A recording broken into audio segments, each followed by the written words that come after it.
a Sunday evening, I'm looking back over all the years. But the guy wasn't a nice guy. So he would take me to line with him in the crazy, and he would pump fear into you by calling the other girls that he like was with before or even with, and he would take their school stuff. So he would take things that he knew they needed, and they would have to sleep with him to get it back. And he would show you that the things he would say, how he would if you didn't answer when he called you in the middle of the crazy, how he will stone you down. That's the story I'll tell.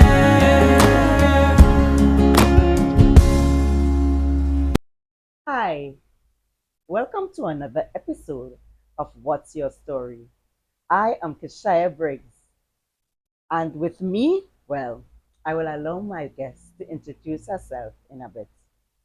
At FRC, even though we are a family, we recognize that we don't know much about each other. Talking about it, we realize we find out a lot when persons die, when we hear the eulogy about them. So we decided to do this program, to invest our time into this program. What's your story? And today, I would allow my guest to introduce herself. She is a wonderful woman. She is my queen, and she is most of all is a Christian woman.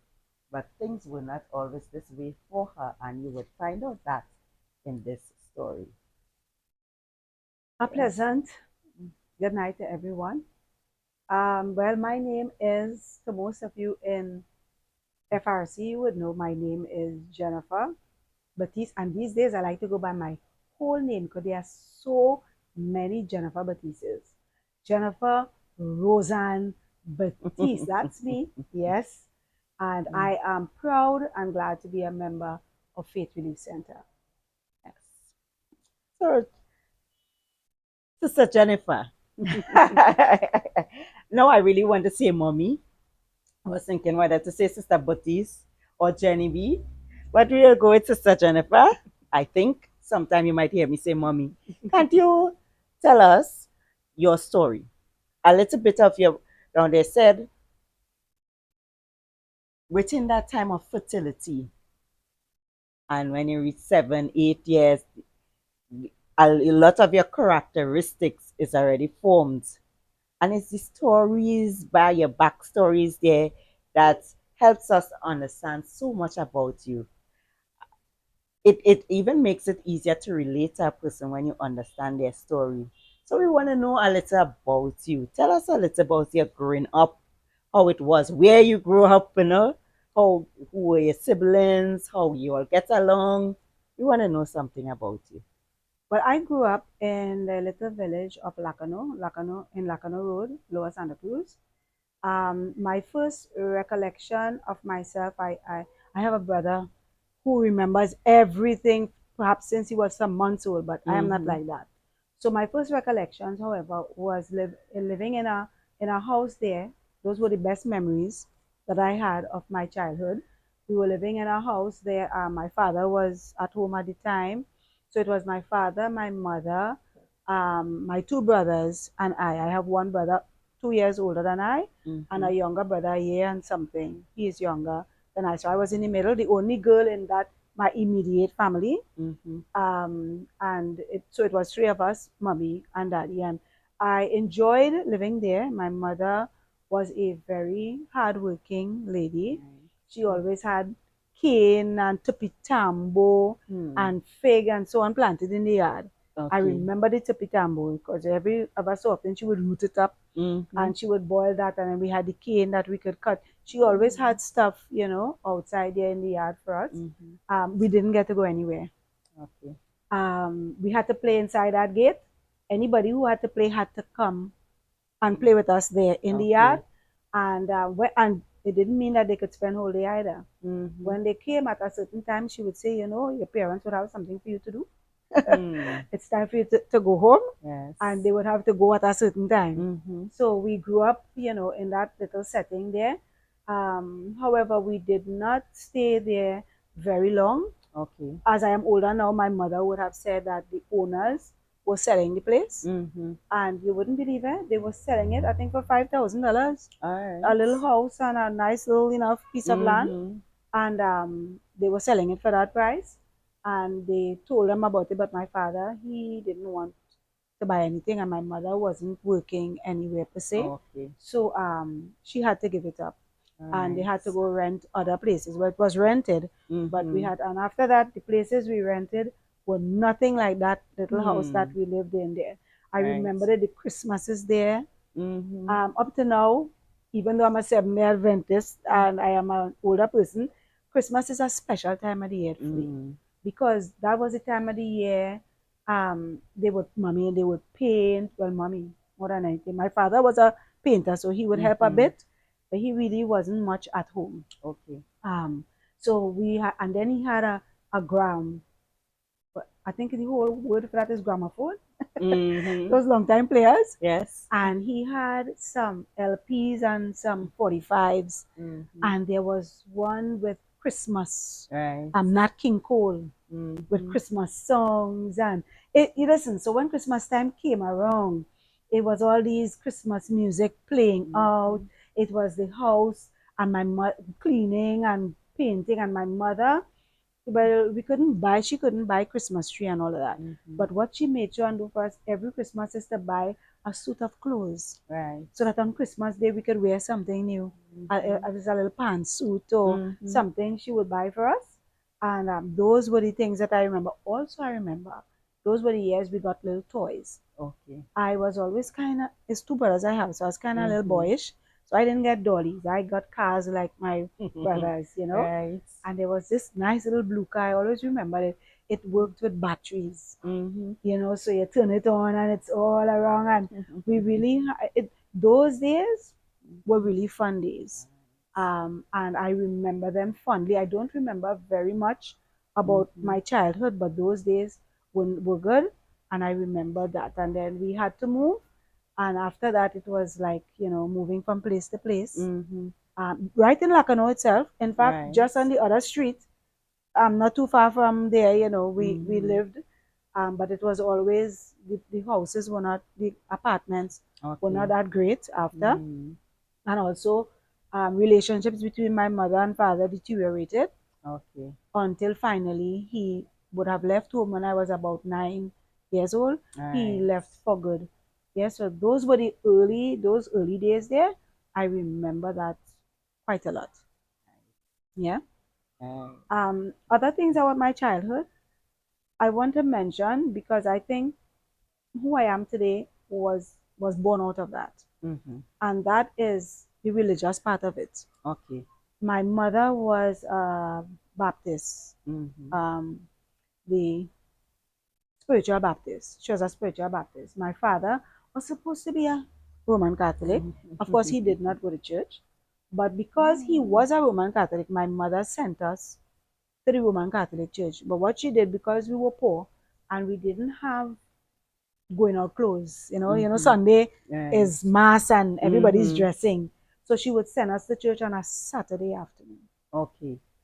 And my brother would take us, my elder brother, Mm-hmm. he would take us, very responsible young man. Hmm. He would take us to church. I did not enjoy my experience in the Catholic Church that much. I am a very self conscious person, Mm-hmm. and I never knew when to stand, when to sit. They have special times when they would stand and Yes. say certain Yes. things, and they would sit and they would have times that they would say certain prayers and sing certain songs, and I never knew when to say what. Right. So it was a difficult time. My elder brother, however, we were going to the Roman Catholic school, the Book Malachis Roman Catholic school. Mm-hmm. So he was in catechism class. So he Mm-hmm. kind of like had an idea of these things, because he was getting ready to do his first communion and Right. all of that. Okay. So he would know and he would go, but I would always be uncomfortable because Okay. I never knew what I should be doing. But Mm-hmm. we also went to the Baptist church, Right. but for Sunday school, Okay. Mm-hmm. and we learned memory verses. I Mm-hmm. remember at one time we learned Psalm 1, Mm-hmm. and we were learning it.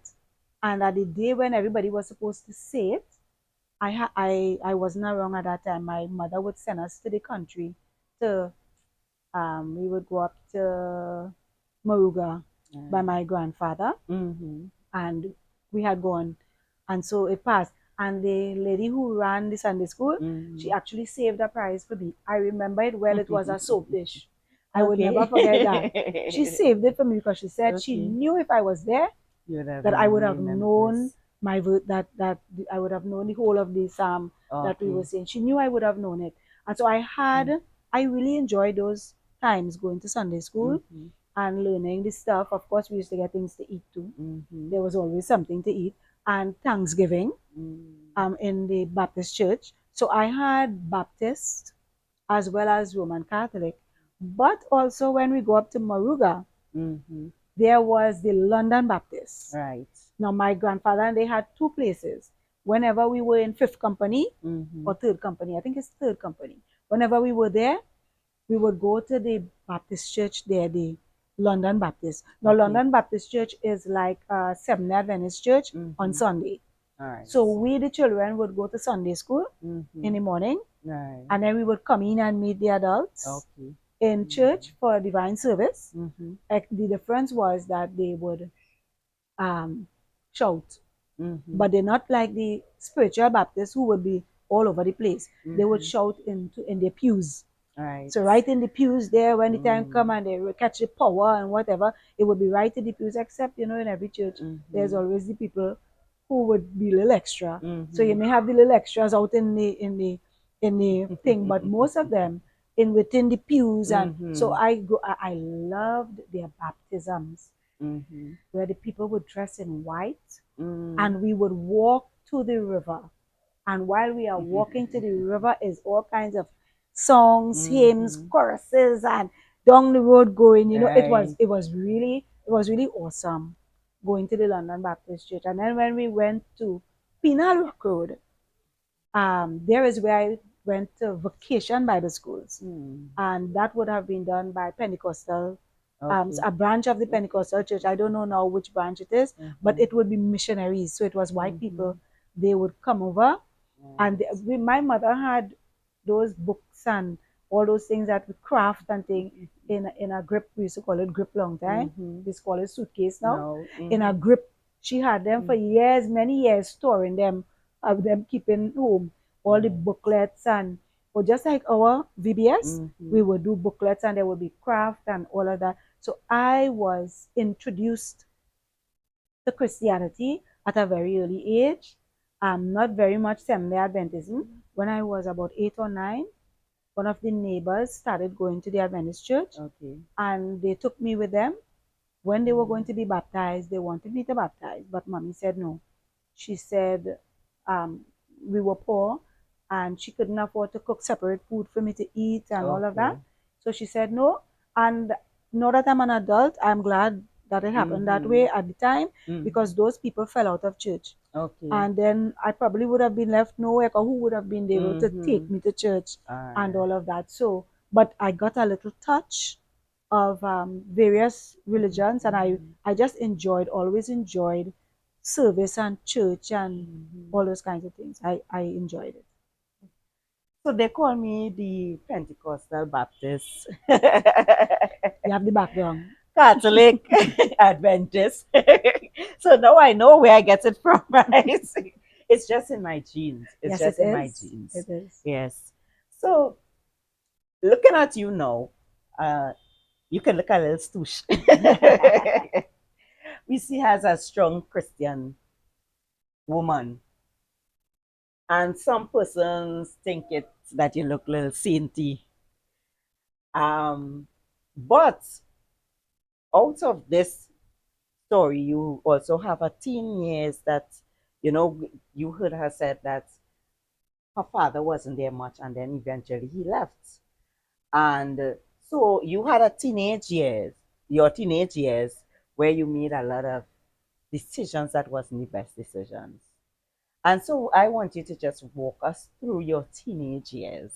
Well, I think that might take the rest of the 30 minutes or how many minutes we have. Those teenage years were, first of all, I was my father's pet. He believed that because I was a girl, I was to be treated differently Mhm. than the boys. So I will just give an example. My elder brother, he's older than me. He is taking care of us. He's doing whatever. But if my father bringing home KFC, Mm. he would bring a box for me and a Mhm. box to share for the boys, Okay. even though my brother was elder.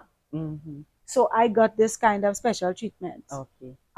Than they, and because of that, when he left home, it Mhm. was a bit difficult for me Okay. because now my brothers saw me as, just daddy's girl. Mhm. I didn't have that rapport with them. Mhm. And then even with my mother, because of the way things happened, she believed that somehow I was kind of responsible for my father leaving. I Mhm. don't want to go through that story now, but she believed that I was somehow responsible. So she and my elder brother had a very good rapport, Mhm. but I was just on the sidelines. My Okay. little brother, he loved the dirt that I walked on. Hmm. But I, believe it or not, well, I think that my children will know, other people outside may not know. I was a very selfish and self centered child. Hmm. So when my poor brother wanted to be with me, I would run him. I would really chase him literally. Hmm. I didn't want him being, and he didn't care. I could chase him a million times. He followed me everywhere I went. So before you go on, Sister Baptiste, so we earlier on I mentioned that there are things that will be mentioned in the eulogy that we'll find out about persons. So there was this nice little story about you and the chicken. So I want you to give us the chicken that you put in the oven to hide away. Well, you Yes. see that So that would be something that I wouldn't remember. So maybe someone of my maybe my mother would have given you that story no, you would have given it to us. that I put it away, but I can't remember it right now though. Yes, she couldn't. Well, I know you remember the one with the party. Oh yes, I remember Yes. that. That was Hmm. my, I can't remember what birthday it was, but it was the last birthday party I had Mm-hmm. because my mother had that birthday party for me. But I tell you, I was selfish, but I was also greedy. And there was all the treats going out to the children. I know children at a party, Mm. everybody grabbing and who want this, and I got so mad that I started quarreling with the children because I found that they would not leave anything left over, not enough for me anyway. So Huh. I started to behave pretty badly, and my mother said that was the last birthday party I was going to have, and indeed that was the last that I had. I was a pretty selfish young person, Mm-hmm. and so my brothers and I, we did not get along very well, and also something people may not know, I fought. I was a fighter. I remember at one time we used to go by a particular lady, so one of my mother's friends, to bring water, and we didn't have water. We used to have to go to full water by the lady, Mm-hmm. and one of the children hit my brother. Oh boy! And I fought. And so That's the end afterwards, of the story. afterwards, the lady said that the other boys could come for water, but I couldn't come. She said I couldn't come. Hmm. So when my mother would work. Mm. After my father left, she had to look for work, right? So she got work at Hilton, and she would have to leave early in the morning to beat that traffic to get to work on Mm-hmm. time. And then she would come back very late in the afternoon. So Mm-hmm. my elder brother would be in charge of us. Right. Hmm. And when he tried to get me to do what I was supposed to do, I would not do it. And of course, he would try to hit me, and Mm-hmm. we would fight. Because if he hit me, I'm hitting him back. And sometimes I Mm. didn't wait for him to Naughty, hit me. naughty. I would be the first one to hit. Mm-hmm. So we always had a fight every day. It was Right. either I and my big brother, I and my little brother, or sometimes even the two of them that Hmm. was fighting because we didn't have no adult home with us Okay. to guide us or anything. So we always had fight, and Mm-hmm. I was like a little firebrand, Mm. and my mouth whew, was, well. That's what, when I go out, that's what I fight with, Okay. because I wouldn't go out, I wouldn't dare to fight outside Mm-hmm. because I would be afraid. I was skinny, really Mm-hmm. skinny. They actually nicknamed me Beans in high school, string String beans, beans, to be exact. string beans. So I was really skinny. I wouldn't Mm. dare fight outside, but I couldn't fight with my hands, so I fought with my mouth. I think at the end you would prefer to be hit rather than for me to tell you what I had to tell you. Hmm. It was not, my mouth was always hot. Mm-hmm. And so those My childhood was kind of, but when I go out too, I never felt comfortable outside. Mm-hmm. We were poor, and I always felt it. Mm-hmm. I always felt that I was dressed differently, Mm-hmm. that I looked different. So I didn't speak much to people. I was always inside of myself more than anything else. Okay. My pastime was reading. So you would Mm-hmm. find me in a book. Mm-hmm. I would read. Even come home, my mother not there, so my brother would surely tell me what to do, but I would read. Right. I would pass by the library, borrow a book, go home, and finish it the night so I could carry it back the next day and borrow another library because Hmm. that's on the later part. The library was on the school, or the road to school and back from school. So Mm-hmm. I would do that. My brother couldn't get me to work. I really didn't used to do anything much at home, Hmm. honestly, until when he got older and he started to go to high school. When I started washing, he would not let me wash his white shirt. He said, not at all. You will have my white shirt looking dingy. I could not wash his white shirt. He would wash it Hmm. for himself. That Hmm. boy, he was always well put away. Could Right. handle his stories, always could have. I Hmm. couldn't cook. I was like 13, 14 and couldn't cook. Hmm. One day they left me. When mommy was building, when we were changing residence at one of those times, they were building in a certain place. So he had to go and help her. And I'm there and I'm hungry and I don't know what to do. I can't cook nothing. Eventually I decided, listen, I'll cook some lentil peas. Mm-hmm. So I went and I tried cooking the lentil peas. Hmm. Didn't know what to put in it. Up to now, I don't know what to put in it. I don't know how it tasted. Couldn't cook rice to go with it. I Hmm. couldn't make a dumpling to go with it. It Hmm. was just to sit down and eat the lentil peas because I was so hungry. I didn't know what to do. Uh. So I couldn't cook. And believe you me, I think you all, if you remember rightly, Mm. I really wasn't that much of a cook when you all were Mm-hmm. younger either. I learned to cook actually from my mother-in-law, I know. my then Mm-hmm. mother-in-law. She taught me to cook because Yes. I really wasn't very good at cooking. My Mm-hmm. mother was a good cook, but she wasn't home. So she Right. had to give directions. Mm-hmm. My brother, he could follow directions to a T. So Mm-hmm. she would say, do this, that, that, that, and she would go and he would cook. I couldn't Mm-hmm. do that. Right. You had to be there with me, tell me what to do, and I Mm-hmm. still had to ask a million questions, even when I'm doing it. Right. So I couldn't learn without somebody being there to Okay. show me. So Mm-hmm. that's why I really never learned to cook, Right. you know. But so I was a little firebrand. I was rude, a little disrespectful sometimes. When I went to school, well, not really disrespectful, Mm. but in standing up for myself, Mm-hmm.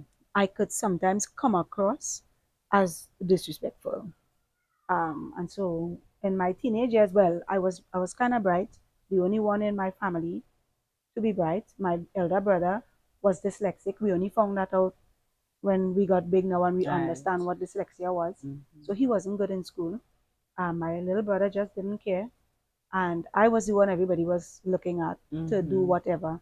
I passed my common entrance with a scholarship that would be Mm-hmm. among the top 100 students today. Yeah. That's what it would be like. Mm-hmm. So every term I would get $75 from the Mm-hmm. government for that. And so I went at St. George's College. But you get there and you are feeling out of place. For Mm-hmm. many people it doesn't matter, but for some reason, for me, Mm-hmm. I felt the lack Mm-hmm. having secondhand books, Mm-hmm. having a uniform after a while. I mean, you're going to start with it new, but I wouldn't be able to get a new uniform in a hurry. So Mm-hmm. small uniforms, skirt getting short, all that kind of thing. It had me uncomfortable. So I began to line with the people who were also uncomfortable. Mm-hmm. You know, Yes. the people who, because St. George's College, I don't know what it is like now, but in those days it's like doctors' children, lawyers' children, Mm-hmm. that kind of thing. We Yes. had look, one of those guys who was in the movement, those thing movement, union movements. Mm-hmm. Up to now, his daughter is where she was in our form time. She's on the chat that we have, our school chat. Mm-hmm. So it was prominent people, Right. and so they were people with money, and that kind of thing. And I Mm-hmm. felt really out of place. So I started lining So from Form 1 to 3, my grades were good. Right. From Form 3 onward, Hmm. those grades started to plummet Mm-hmm. and to go down because I didn't have anybody home to study with me. Mm-hmm. And at school, the people I should have been lining with to help me with my grades, I am feeling uncomfortable around them. Mm-hmm. And I cannot tell you they made me feel uncomfortable. I Mm-hmm. can tell you I felt uncomfortable Right. because of who I was. And Mm-hmm. I don't know why. Everybody is different. Because as I say, there are some Mm. people, they don't care who have what or who don't have what. They're good with Yes. themselves. I was not that But a lot person. of persons do care. I That's was, I. yeah, I wasn't that Mm-hmm. person. So I started lining with the wrong crowd. All right. And because of that, my grades started to go down. And then we moved to a certain part in Lakano. We went up further up Lakano, where the the the people there, I didn't know them like from childhood. Okay. So there was a whole different atmosphere All that right. came with it. And so my life really started to take a downward turn All right. from there to forward. Mm-hmm. And for me, it didn't seem like it was a downward turn because I felt that I was the most brilliant. I was always, should I say, ahead of my age. Mm-hmm. So I felt that I knew stuff. Mm-hmm. For instance, when it comes to boyfriend and girlfriend stuff and all that, Mm-hmm. I just felt um, I knew that if a boy comes, because you always talking these things, right? Mm-hmm. So if a boy comes and he stays long enough, then he's really interested. Mm-hmm. So the first guy that started talking to me, because where I was living before, it's not that he didn't have guys, but I was younger and not Mm-hmm. I just wasn't interested in these guys, right? Okay. So now, but you move to a different place and Mm-hmm. everybody's new and everybody's different. So this guy came and he started talking to me, nice looking guy. Mm-hmm. And two, I started talking to him too because he remembered me from preschool. Okay. I didn't remember him because remember I Right. told you I don't really remember stuff. Mm-hmm. But he remembered me from preschool. And one day I was walking home and he came and he started talking. I didn't believe him though. I Mm-hmm. wasn't speaking to him. And then he started to call my brother name and thing. Mm-hmm. And I realized because my brother and I went to the same preschool. I went to preschool at age, I went earlier. So my Okay. brother was still in preschool when I came Okay. because I went very early. Mm-hmm. And he started telling me about it, and I realized he really knew. He Mm-hmm. knew us. So we started talking, and for the first 6 months, he would have made his play, he would have made his play, he would have made his play, and I would have been cool. And I'm talking about, I would have been like about 13, All right. but feel that I knew Mm. everything. So when the 6 months time passed, I'm saying, okay, well, if 6 months pass and he's still here and I ain't giving him nothing, it has to be that Natty. he really loves. Mm-hmm. As a young person, you don't stop to think, well, he is with other people. Hmm. So it doesn't really matter how long you take. His idea is not love, his idea is Mm. just the conquest. Right. You don't think that. Mm-hmm. And it's something that we need to teach we Young don't people. talk to our young Mm-hmm. people about these things. So, you think you know everything, you think you're so Mm-hmm. big. And I look back now and I'm saying, how at 13 did I think that I was Knew able so to much. know this thing and to be able to? So, Yes. um, my first experience in that instance, Mm-hmm. I chose. Mm-hmm. It's not nobody forced me, Mm-hmm. took it. I chose because I thought, yes, at 13, Mm-hmm. this is it. And then this guy now, I guess because he was my first person. Mm-hmm. They had these ideas that once it's your first person, well, you You'll love always. forever. Mm-hmm. So this is something I didn't know. There was a friend of his who probably challenged him where I Mm-hmm. was concerned. Right. And he gave the friend the okay Mm-hmm. to come after me. Mm-hmm. So this guy come and started talking to me, and I would talk to him, but honestly, I didn't have anything in mind. I was Right. just talking with him. Mm-hmm. And then one day he asked me to come and comb his hair. I was so naive Hmm. that I went to comb his hair after Mm-hmm. school, and he refused to let me go unless I slept with him. Hmm. And I held out. I held out for as long as I could, but I didn't know where I was. And Mm-hmm. then he wasn't letting me leave the place either. Mm. And those were not the days of phone that you could call and say, Hmm. somebody come and pick me up. You had no telephone. Right. Night came, and I Mhm. knew my mother would be frantic, Mhm. and she would be looking for me. And this guy didn't care a thing. Hmm. All he was about was winning his bet. Hmm. So I gave in so that I could go home. Mhm. And then it looked to the other guy now as though I double crossed. Mhm. So he was very annoyed and angry. And me now, I say, you see me, because I had always decided wherever I'm not going to be from hand to hand, person to Mhm. person. So I decided I'm going to stay right with this guy, even though that was the beginning. Right. I said I would stay with this guy because I don't want to be going from hand to hand, person Mhm. to person. I would just stay with him. And And you were he, still 13 then, right? yes, 13, Mhm. 14. I get, no, I would be 14 at this time, Okay. right? Mhm. But the guy wasn't a nice guy. Hmm. So he would take me to line with him in the crazy, and he would pump fear into you by calling the other girls that he like was with Mm. before or even with, and he would take their school stuff. So Mm. he would take things that he knew they needed, Mhm. and they would have to sleep with him to get it back. Right. And he would show you that and the things he would say, how he Mhm. would if you didn't answer when he called you in the middle of the crazy, how Mhm. he will stone you down, and Mm. what he wouldn't do. And I always hated being um like a public spectacle. Mhm. I'm always a person to myself, so it was fearful to me to think that he Mhm. would make a scene in the middle of the crazy if he would call and I wouldn't come. So when I'm walking through Mhm. that crazy, if he calls, I go because I am afraid that he's gonna come and make a scene, Mhm. and everybody is going to be looking at me. I was embarrassed quite easily. Mhm. So I stayed with him because of that kind of way, and I really wanted out.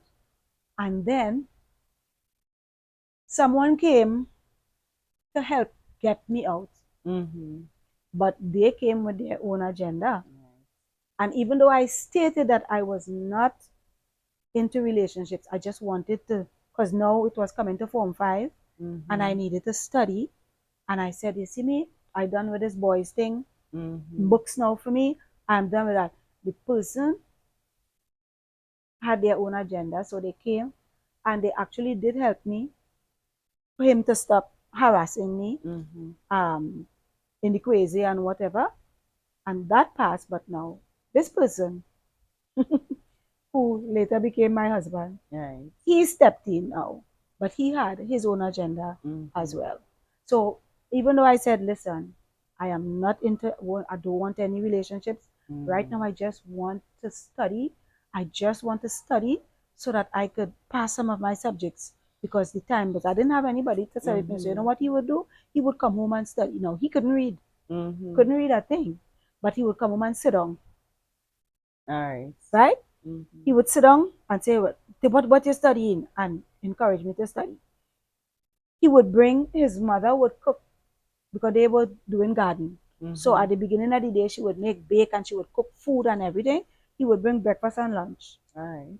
And even though I refused it for a long time, I said no, because when people give you things, because you They know, eh? want. When men give you things, Mhm. they always want something in return. And Yes. he would say, no, I don't want nothing in return. Mm. I just doing this out of the goodness of my heart. And so over time, you're giving Mhm. when a person there in your space all the time. So he Mhm. would bring lunch and he would bring breakfast, and it was like this person is a nice person. Come and Mhm. sit down. But my mother, she didn't like him at first Right. because he would be bare feet. And he would come Mhm. and she say, I can't even call this man a dirty gym boots man because he bare feet and he have on no shoes on his foot. Mhm. But he would come, and over time, because of how he was helping, they Mhm. say he's helping and he's doing that and he's doing that. Um, I still didn't give in though until a day. His mother and they had bought land in Kumana, and Mhm. he had gone up there to help them. And he come one day and he say, you see this thing? There is somebody I like in Kumana, and you have to make up your mind. It's either we in this or we not. I will go to the girl. Mhm. And again, here is the youthful, because now I'm 15, and Mhm. here is the thinking. Could you get somebody better than this? Hmm. you know, there with you, helping you out, doing this, he's taking what more do you want? What could be better than that? And so I decided, okay, well, if that's the way, Mm. and I gave in, Mm. only to become pregnant, Right. and while I was still in school. Hmm. And so I had exams coming up. Mhm. I started to have the baby, was very sick, had to wear girdle because I really wanted to sit my exams. I really, really, Mhm. my mother, she really tried hard to send me to school. She couldn't Mhm. do it, but she tried hard, and I really wanted to do that exam. One of the exams, I had to come out of the exam room to Hmm. vomit. I am sure the teachers would have realized because I got a new skirt for that year, and I Mhm. could not use that new skirt because it was smaller than the older skirt. Mhm. And when the belly started to expand, I had to go back to the old skirt Mhm. because the new skirt couldn't fit. It was very uncomfortable. I had to wear a girdle, go to school, Mhm. sick. But eventually, I would have had the baby. I would have finished to the School. exam. Mhm. The thing is, when it was time to get the results, I asked my mother to go for me. She said, "Not at all. You go in and get it for yourself." So there was me with my big belly dress and all, going down Mhm. by the school. But I had a way to put on a very strong face. Mhm. I never let people know that I was feeling anyway. Mhm. So I went to the school and I was very nonchalant about it on the outside, Mhm. but on the inside I was dying. Wish that the earth could have opened up and swallowed me. And then worse yet, when I collected my results, I had three subjects GCE and one CXC. How it worked was that was the first year CXC came out. Mhm. So they make us sit the subjects both in, that was just maths and English Mhm. in CXC, but you did all your subjects in GCE.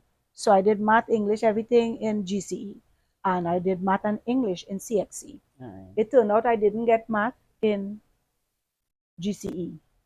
I got a 2 in math in Mm. CXC that year, Okay. but I didn't get it in GCE. I failed it. Mm. And but in the GCE, I got English language, biology, and food and nutrition, Okay. and all of them at a C. Mhm. I was so annoyed. Hmm. I threw that somewhere in a corner and never even looked at it again until Hmm. years later. It was so ugly and dirty when I had to go for Mhm. interview. I was ashamed, but I was really disappointed Mhm. at the results that I got. Right. But that was it. And so Mhm. from then, that age, I turned 16 when Mhm. I had the baby, which would Mhm. have been you. Me. Mhm. And so from then onward, I would have just left school to Mhm. become a mother. Right. And so, a quick question. We see the state of the world today and our schools. Now we have murders in our schools. We have a lot of teenage pregnancies too in our schools. What do you say that, okay, before I ask you that question, we had the children of Israel who was in a state and they were calling out to God, and God say, "You're calling out to me. I won't hear because I've already answered you." And one of the answers He had already given them to be a father to the fatherless. Mm. Do you think that having your father in your space in a positive way would have made a great difference um, in the decisions that you made early in your life? And how important it is for us as a church to be a father to the fatherless? Um, the truth is, I don't know if my father, I loved him dearly, Mm-hmm. and he loved me, but he was abusive Right. to my mother. Mm-hmm. So I don't know. That was a thing too, because I prayed when he left. Remember, I told you I had the Mm-hmm. experience of being in church. Right.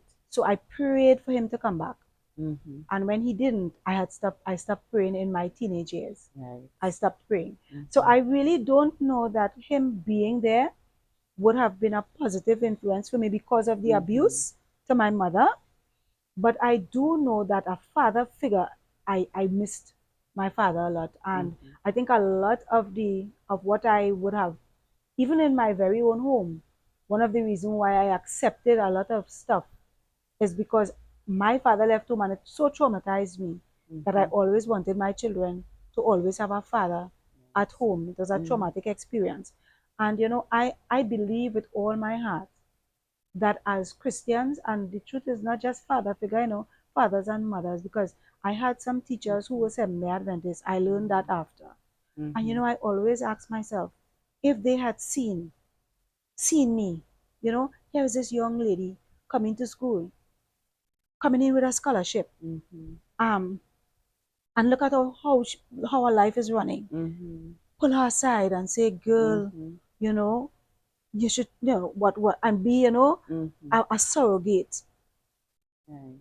I think that life would have been different Mhm. had I had somebody there who would have pulled me aside and say, "Girl, don't do this. Come, Right. let me give you a little some of the pointers, some of the hints." Mhm. Somebody there to do that, and I know that I went to St. George's College. It was not a religious institution, but there were Mhm. Seventh Adventist Mhm. teachers in the school, Right. you know, and so I believe firmly Mhm. that the influence of we need to stop looking at children as troublemakers, Mhm. because I guess they would have seen me as a troublemaker. Mhm.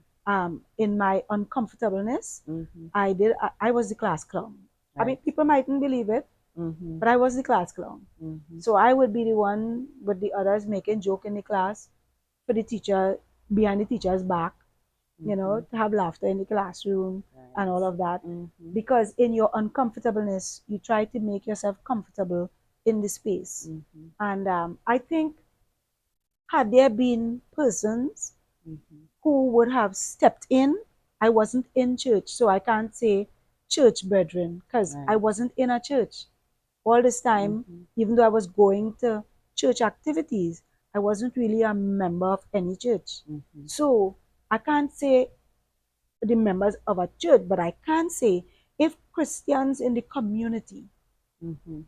were to look at, children, Mhm. and see their, look, here's a family, the mother is out working, there is no Mhm. father. Mhm. Could we look out for these Right. children, and Mhm. try to if teachers in schools Mhm. could see that the children who give in trouble are not just bothersome children, but Right. they are children who need someone to love them, to guide them. Mhm. I think that we would see better. We would Right. see children making better choices and better decisions, Yes. because they would have people there to guide them. And I think this is what Mhm. God wants. Right. He wants us to be there for those, the fatherless, Mhm. and the motherless, and those Mhm. who instead of that, we say, they just leave the children there, and they go, but what would my mother have done? She Mhm. had to work, or Mhm. else we wouldn't eat. Right. And what she was working for could barely feed us and clothe us. So she Mhm. had to do it. Right. So, that's So how it is. yeah. So I know this is not exactly what the interview is about. However, when you give your story, there are persons who would hear it and would see it, would be able to to empathize with you, would be able to connect, is the word I want to use, with you. And we also supposed to learn from these stories that we can be able to have a better future, a better people coming out from the whole thing. So I just needed to just put in that plug there, Okay. right? Uh, so very quickly, we just want to touch quickly on you becoming a mother now, because remember before you told us you couldn't cook, you was a bit lazy, and you was spoilt. And here you are at 16 having your first child. And we know between us, and for those who know you, that the others came quickly after too, right? So we just want you to give us a quick um, thing of what it was like being a young mother. Um, yeah. Mm. It was. It was very traumatic. It was traumatic. And unfortunately, it's not we the parents who suffer. Mhm. It's the children, Just recently, a catty baby is born, Mm. and he's crying. The first night he was crying a lot. And I remembered you. Mm. how we would feed you. I would feed you, and you would still be there crying, crying, and Mm. I would get so frustrated. Mm. And I remember one night I just put you down and you were bawling, and my mother came and she snatched you up and she said, "You're so wicked." And I said, "But what will I do?" I pick her up, she cried. I put her down, she cried. Well, it's better she lie down and cry. That is the response of Of a child. underage Mm-hmm. individual who's Mm-hmm. still into self, who doesn't understand the meaning of having to give up comforts Right. and whatever for the Mm-hmm. children because you are just not capable Mm-hmm. of it. Mm-hmm. And as I told you, I was selfish too. So Mm-hmm. that's it. So I'm saying it was difficult, and it was would have been even more so difficult for you all as children, Mm-hmm. because the treatment that you would have gotten would not have been nice. For instance, Kathy Ann was born one day before your first birthday. Mm-hmm. So that means I had two children, right? How do you take care of two children and yourself when you don't even know how to take care of yourself Yourself. properly, Mm-hmm. right? So at the end of the day, somebody suffers. Mm-hmm. And then Karen was born when Katian was one. Mm-hmm. So you would have been what, two Two. years old? Mm-hmm. She would have been one, and then I have a baby. Right. And then And you're a baby yourself. right, so you Just turned have to take care, 18. and then you all are Mm. girls. Oh, people, I could not plait. So it was, oh boy, it was a hard Mm-hmm. thing. And of course, I was living by my mother-in-law. Right. She didn't like me at first. They didn't like me. Mm-hmm. Neither my mother-in-law or father-in-law liked me. I'm not Mm-hmm. going to mention for what reasons here, but they didn't Mm-hmm. like me. One of the reasons they didn't like me was a good legitimate reason. I was lazy, Mm-hmm. right? But my mother-in-law, however, she would make me, she would tell me. And so Mm-hmm. I tell people now, I don't have a problem telling children what to do, Mm-hmm. because my mother-in-law, I realized that my mother-in-law, that's what she did for me. Right. So she would tell me, you have to do this, you Mm-hmm. have to do that, and then she gave me step by step Mm-hmm. instruction. She never took it for granted. If she wanted me to do something, she would tell me to do it. She would not, I don't expect that I will just see it need being done and I will do it. No, I did not. You had to tell me. Mm-hmm. And I would do it if you tell me. And then she would direct me. So she actually taught me to cook. And she was a very meticulous person. So I Mm-hmm. learned how to keep a home, that Mm-hmm. kind of thing from her, because my mother felt a little away when I said that, because she felt it meant that she didn't do a good job. But Mm-hmm. it's not the truth. She Mm-hmm. did what she could. I just wasn't the learner who could learn from afar. Right.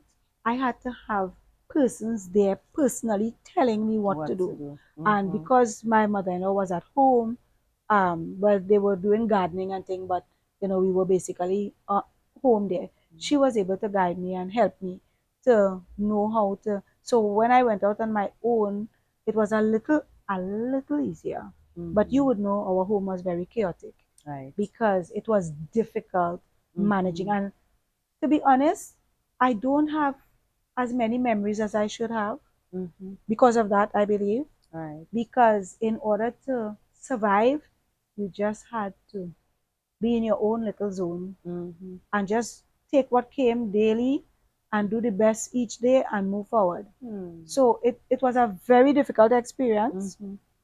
um, for me especially. And if people know who I am, Mm-hmm. a person who like this space, Right. and you have your home filled with 7 children, and let's not say 7, we start Mm-hmm. with 2, and then Mm-hmm. 3 crying children, Mm-hmm. fussing children, fighting children. Right.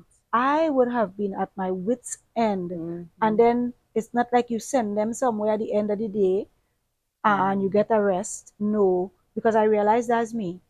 I am a Mm-hmm. person, even now I can do whatever, but I must have a little me time, Right. and I had no me time. Mm-hmm. So it was very stressful, and I know that the children would have been the one who would have paid for it, because Mm-hmm. when parents are stressed, they generally take it out on the children. And I know you all got a lot of licks and a lot of shouting at We and did. all of that. We Yeah, grew up to understand though, because at what age you were when you had all your 7 children? I was 25. 25. That's a pretty young age to have 7 children. Yeah. Yeah. So as we grow, when you're younger, you don't quite understand certain things. When you get older, you're able to understand it better. Yes. Yeah. Yeah. It's sad though, that we are not taught these things. And Mm-hmm. um, you go to church, and of course, my mother taught us people on the outside don't have to know your business. So we go to Mm-hmm. church, and you smile, Mm-hmm. and and are always very articulate, and Mm-hmm. you talk, and people think everything is fine, Mm-hmm. and they don't know that you are at your wits' end, and they don't know how you are, fighting just to keep Mm-hmm. things going. And as you say that, sometimes we take it for granted that people know what's going on. And so even with this program that we are doing now, What's Your Story? It's such a good way to introduce persons to the people that they're with and what they're going through so that they know, can have an idea how they could come in, play, what they could do to help, because I think a lot of times we think within the church people should help, but we don't really give our stories.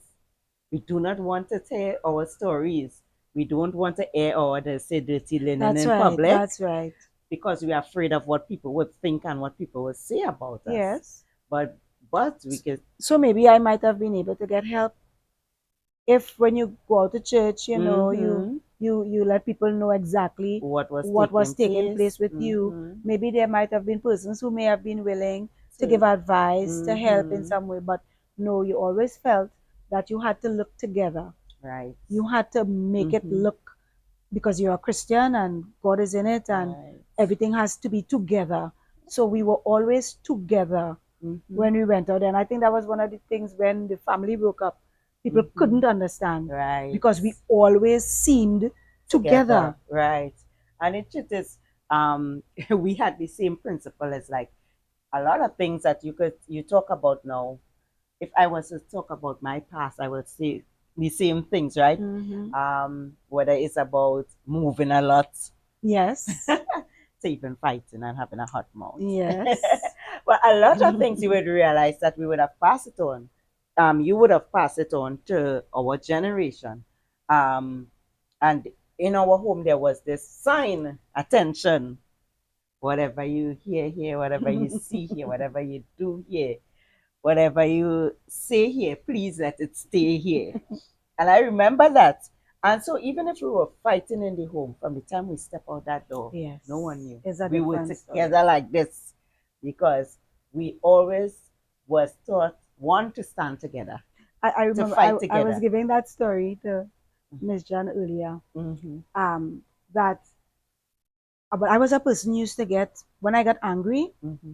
2 and 3 days before I talked, Mm-hmm. don't talk to me. I'm not Mm-hmm. talking to you. We like that. Mm-hmm. But if Sidora and I was angry Mm-hmm. and I'm not talking to him, when Mm-hmm. we go to church, you don't know that. Right. We sit in the same pew as normal. Mm-hmm. I don't sit in front and he behind, We're in Mm-hmm. the same pew with all Mm-hmm. the children around us. If he Mm-hmm. speaks to me, I will answer him. Mm-hmm. We will talk and everything. But when I get back home, Silent treatment don't please again. don't ask me any questions and think that because I was talking to you in church that Mm-hmm. I'm talking to you here. Mm-hmm. Mm-mm. We come back to the same story Right. and I'm talking to you. Right. We are annoyed. So Mm-hmm. outside, people think you have it all Mm-hmm. together, but inside, it wasn't all together. Mm-hmm. Yeah.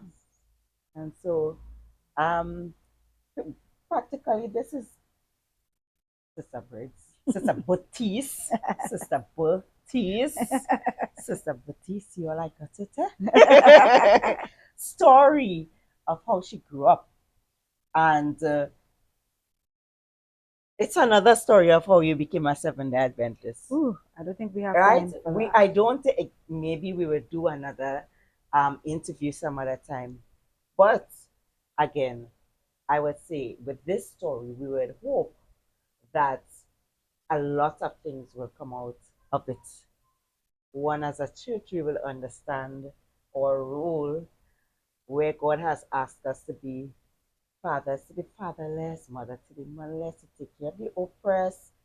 And two, the main reason why we had this video. You last me be watching me all kind of sideways because I doing my own thing. But he know that I'm a little on way at times. You will get to know Sister Briggs a little, Sister Baptiste a little more, right? And when you see her, you will realize that she's a human being just like all of us.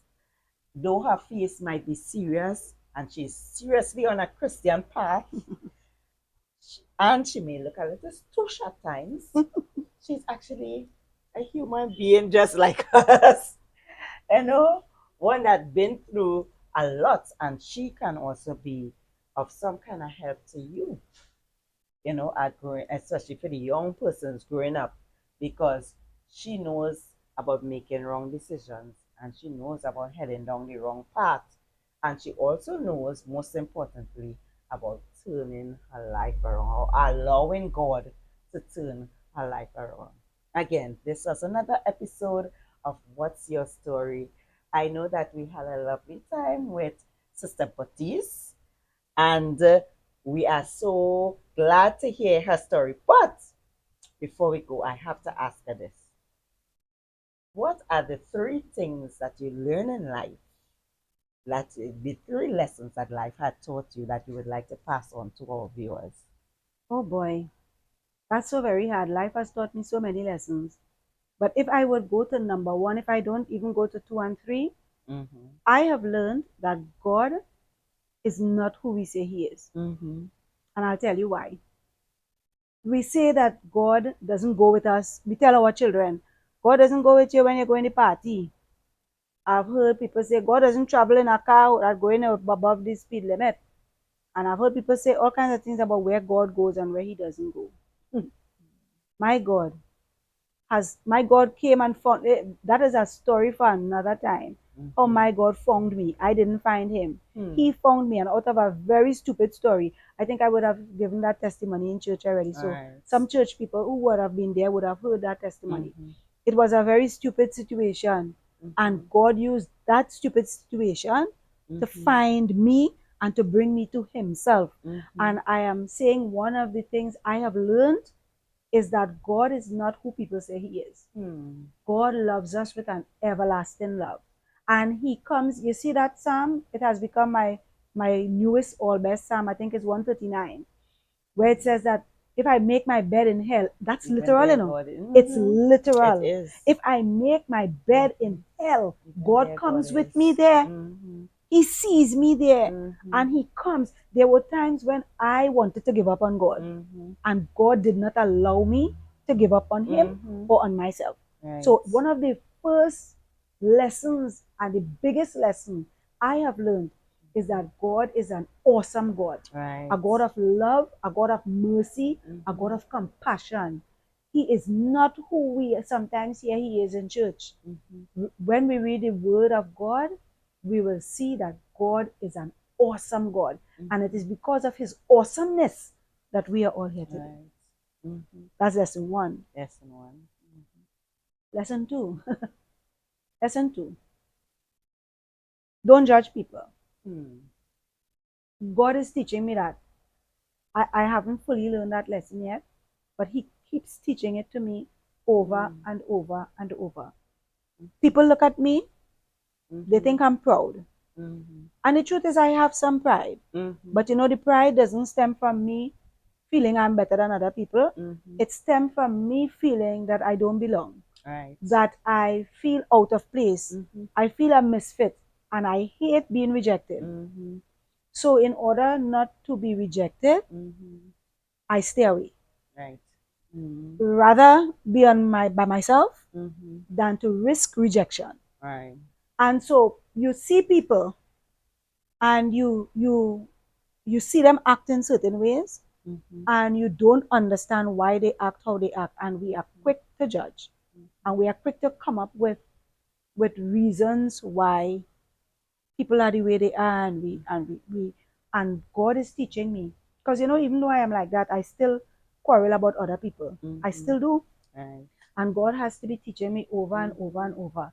Leave it alone. You don't know their story. You don't know their story. You don't know why they do what they do, and, Right. and they say what they say. Mhm. Leave it alone. Love people and don't judge their stories. Mhm. And if that is one of the things that life is still teaching me, but I think it's Mhm. a big thing, because I think when we judge people, we lose an opportunity to tell them about the Lord. Mhm.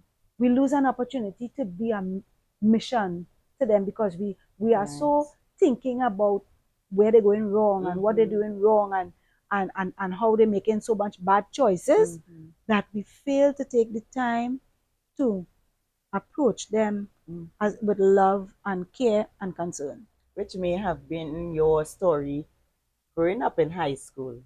When the teachers Yes. see you, imagine this bright girl pass, and some of them may not have known where you come from. No. So they would have tell themselves, if she's here, she's probably a doctor's child or a lawyer's child, and she's just here wasting time and not understanding your story.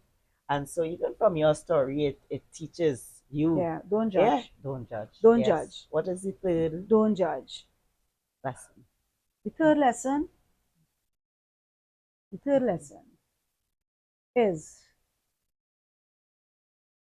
hmm, I have I have to try to juggle here which lesson I want to give as the third, because it's three I have. The third lesson is stay with God, no matter how life looks. Hmm. Sometimes life looks as though God has forgotten you. Mm-hmm. Our life story, you know our life story. Mm-hmm. So you know that our life story is one that is very challenging. Right. We have a Jacob Israel kind of home story, Mm-hmm. right? And it is very easy for persons to give up on God, especially Christians. We get this idea that Christianity should make your life so easy. I don't know where we get it. Well, I'm not speaking the truth. I know where we get it from. Right. The devil is a liar, Mm-hmm. and he is the deceiver. Mm-hmm. And he deceives us into thinking that if we live a life where we live it with God, Mm-hmm. that everything will work out well. Right. So we think that anytime things not going good for us Mm-hmm. is something we're doing wrong. Mm-hmm. And while I agree that a lot of times we are facing the consequences of the choices we make, Mm-hmm. if we read the word of God, Mm-hmm. we will see that even when we read about Abraham boy, read about Jacob, these men made poor choices. God was with them. David, God stayed with them. Right. He never left their side, you know. And so my advice is never give up on God, regardless of how bad your circumstances is, Mm-hmm. because He is with you in it. Mm-hmm. That's His promise. He is with you in the circumstance. So I'm saying, do not. What was my first? I hope my first one wasn't that. Was God was awesome. You learned that your first yes. Okay, so I'm saying, don't give up on God, Right. and don't give up on yourself in Mm-hmm. whatever circumstances that you are in, Mm-hmm. because God is always there Mm-hmm. and He will never give up on us. Mm-hmm. So don't give up. Don't ever, ever, ever, ever, ever give up, because God is never, ever going to give up on us. Right. And even as we are on that point, very quickly, just tell us the difference God made in your life, because when you started off young, when you had me at 15, you had your other child at 16, you were not a Christian really. No. Oh, definitely not an Adventist. Mm-hmm. And on the way you met Christ, so how do you say He changed your life? What is the difference you can look at in your life and say, okay, I can actually tell you not to give up on God, or He won't give up on you, because here is the difference He made in my life. Well, the main idea that we are here today, when I say Mm, we, my family, all of us in mm-hmm, church, is I can attest to that.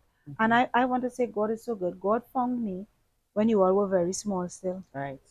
and that has been a blessing to us. Mm-hmm, And because of the worship, family worship, and all of mm-hmm. that, though our home was filled with challenges And chaos. Most of the Mhm. people who went through what we have been through Mhm. are out there Right. on drugs, you know, Mhm. in a whole hot mess.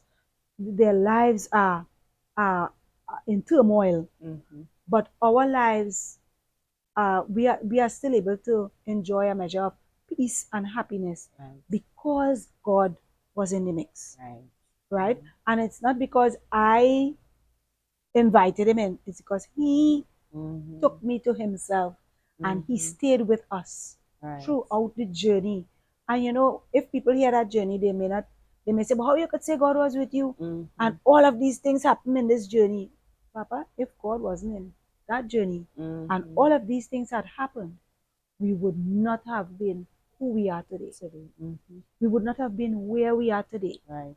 God would be the one that would have taken us through and granted us prosperity. You know, sometimes people think prosperity is having money, Mhm. but prosperity is not necessarily having money. Mhm. It is being able to have a peaceful, functional life Mhm. despite all that life has to offer. Mhm. And I can say with a surety, for all of my children, God would have kept you all despite all Mhm. the dysfunction because of God being in the mix, because of prayer and all of that. God was Mhm. able to make our family. You know, people, you and all would know that people look at our family and they say, "Oh, I wish we had a Mhm. family like yours." I don't. I Yes. wonder if they really would wish if they know the Mm. stories. You know, Yeah. Yeah. when they hear the stories, they Mhm. may not wish again that they would have a family like Right. ours. But we were able to have that kind of outlook and togetherness in the Mhm. end because God God was was in in the the midst. midst. So I am so Mhm. thankful that God came for me Mhm. at the particular time that He did, right at the Mhm. beginning of the journey, so that we could be here today. I Right. am truly, truly grateful and thankful to God. Mhm. God makes a difference. And so, Sister B, as we are closing off this episode, I would like you to end off with the last few words that you would like to leave with our viewers. Well, I would just like to say that we are living in a world of sin and life will be hard. Sometimes we want such a comfortable life, but Jesus didn't have a comfortable life. Life has challenges, Mhm. but when you are in Christ and you stay with Christ, He works on the challenges and He gives you peace, He gives you joy, He gives you, He provides His promises. Seek first my kingdom and my righteousness, and I will give everything else to you. And He does that. God does that. And I just want to encourage us all, stay with God. Could never lose. You could never, never lose by staying with God. So, we have come to the end of What's Your Story? One of my favorite texts, and they overcame him by the blood of the Lamb and the word of their testimony. Our stories are our overcoming power. God says that. So we ask you to continue giving your stories. Yes. Yes? Giving your stories as we get to know each other and as we use we can become overcomers also. Yes. Because as I said, this is our overcoming power. Right? I am Keshaya Briggs, your hostess, and we interviewed Sister Briggs, Sister Baptiste. People, I'm ending and I'm still saying Sister Briggs, Sister Baptiste. And this is the end of What's Your Story for this episode. Amen. Thank you for viewing.